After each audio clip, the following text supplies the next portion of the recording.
akan mempelajari, memahami jumlah pendapatan dan pengeluaran. Nah, untuk sebelum memasuki ke materi ini, gimana kalau misalkan kita ice breaking dulu ibu-ibu, supaya konsentrasinya kita tetap terjaga ibu ya, dan tidak membosankan atau monoton hanya mendengarkan saya berbicara dari tadi ibu ya. Baik, saya akan memberikan contohnya terlebih dahulu. Ketika saya mengucapkan siang, tepuk 1 kali. Pagi, tepuk 1 kali. Kemudian untuk siang, tepuk 2 kali. Kemudian kalau malam, setengah. Oke ibu-ibu, dengarkan saya berbicara. Kalau misalkan pagi, tepuk. Boleh ibu setelah itu gimana tepuknya ya, Bu? Gini bu. Oh, enggak plek gitu ya, Enggak Bu? plek gitu, Bu.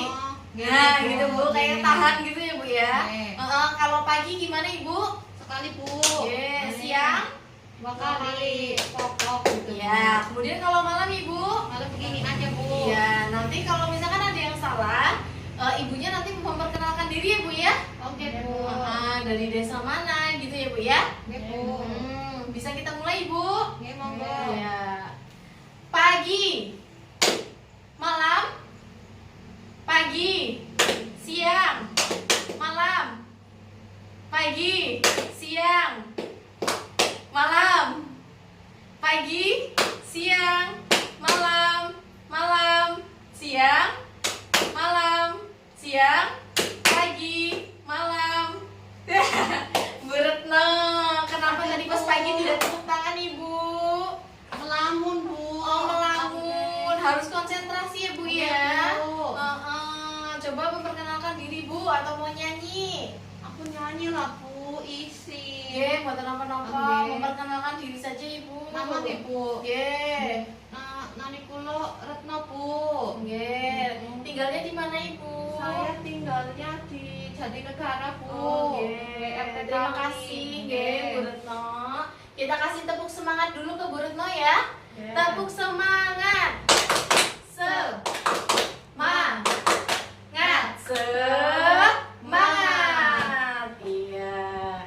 Udah refresh belum bu? Udah segar lagi belum bu? Oke, Bu. Iya. Jadi tetap semangat ya bu ya. Kemudian berikutnya yaitu saya di sini akan memutarkan film terlebih dahulu ya bu.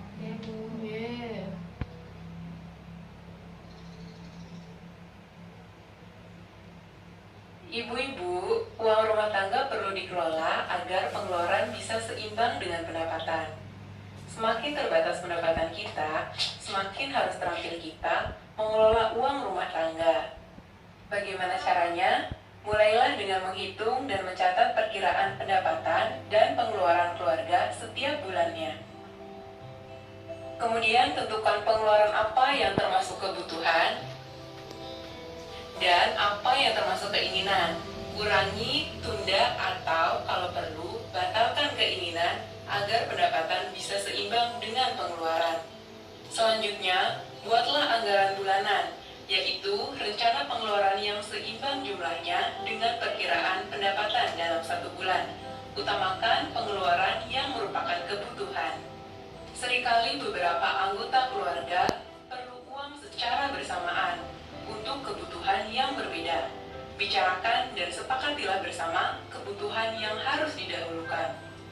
Dan terakhir, gunakan uang sesuai dengan anggaran yang sudah dibuat.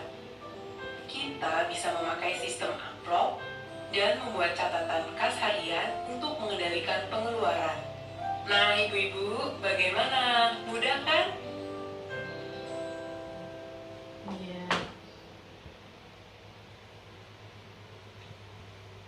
Begitu ya bu. Kira-kira apa sih tadi yang diajarkan oleh Bu Lili bu? Masalah apa yang dihadapi dengan Ibu Lili? Ada yang bisa menjawab ibu? Bu Lili di situ kesulitan apa ibu? Bu Lilinya tadi kesulitan ngatur uang ya, Bu. Iya, dia kesulitan mengatur uang. Terkadang di dalam keluarga juga kan kebutuhan itu berbeda-beda ya bu ya. Kebetulan mungkin di suatu waktu yang bersamaan anak membayar sekolah, terus kemudian listrik juga belum dibayar, PDAM juga belum dibayar, kemudian harus belanja beras juga kebetulan habis gitu ya Bu ya.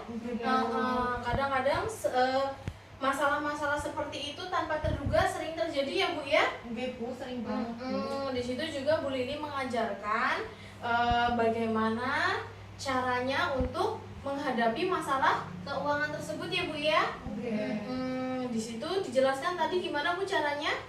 Dicatat-catat Bu. Dicatat dalam catatan kas harian ataupun bisa juga menggunakan metode amplop. Jadi ibaratnya Bu Lili itu menyendirikan uang-uangnya Ibu ya. Menyendirikan maksudnya bukan ditinggal sendiri gitu, bukan ya Bu ya. Maksudnya menyendirikan itu adalah misal menyediakan 5 amplop, di situ ditulis keterangannya uang arisan. Ya berarti di situ hanya untuk arisan. Jangan sampai uang arisan itu nanti malah dipakai untuk hal-hal yang lain. Kemudian misalkan untuk bayar sekolah, ya berarti uang itu hanya untuk pembayaran sekolah, kebutuhan anak-anak sekolah gitu. Jadi kalau misalkan anak Bu disuruh bayar LKS, uangnya sudah ada karena setiap bulannya itu sudah menyediakan uang untuk anak sekolah begitu. Ada yang mau ditanyakan dulu tidak Bu sebelumnya? Buatan Bu, jelas. Jelas tanpa mumet Bu. Jelas-jelas Bu. Jelas-jelas mumet ya Bu ya. Begitu. Jadi saya juga mau bertanya ibu-ibu di sini untuk sistem amplop sama sistem catatan kas harian itu baiknya itu untuk yang seperti apa Ibu? Misal Bu Retno ini suaminya gajinya itu mingguan, terus Bu Dila itu sistemnya gajiannya itu bulanan dengan jumlah yang tetap. Kira-kira Bu Dila itu bagusnya menggunakan sistem yang mana ibu-ibu? Kalau tetap itu Bu pakai amplop. Pakai amplop. Kemudian kalau yang sistemnya mingguan dan tidak tidak teratur, kadang seminggu itu 500.000, kadang 1 juta, itu baiknya menggunakan apa Ibu? Tadi yang kas harian apa Ibu? Iya, yang kas harian, betul Ibu. Tepuk hebat dulu untuk kita semua ya Bu ya. Tepuk hebat. Hebat, hebat. Hebat, hebat. Hebat. Iya, jadi kita di sini benar-benar harus jeli ya Bu ya. Dimana kita harus mengkondisikan uang baik secara mau yang teratur secara bulanan atau harian, itu kan setiap keluarga itu berbeda-beda ya Bu ya. Juga jangan lupa untuk mengutamakan kebutuhan daripada keinginan. Jadi kita harus tahu kebutuhan utama kita itu sebenarnya apa dulu gitu ya Bu ya. Jadi kita harus di list Bu, ditulis gitu. Yang paling penting itu dalam sebulan ini tuh kira-kira apa gitu Bu. Misalkan kita sudah di zaman modern seperti ini, nggak mungkin dong hidup tanpa listrik ya Bu ya. Berarti kayak uang listrik itu memang yang utama biasanya. Kemudian anak sekolah, uang sekolah itu juga harus yang utama. Kemudian yang lebih penting lagi untuk makan sehari-hari itu juga harus diutamakan. Seperti itu ya Bu. Oke Bu. Ada yang mau ditanyakan tidak Ibu?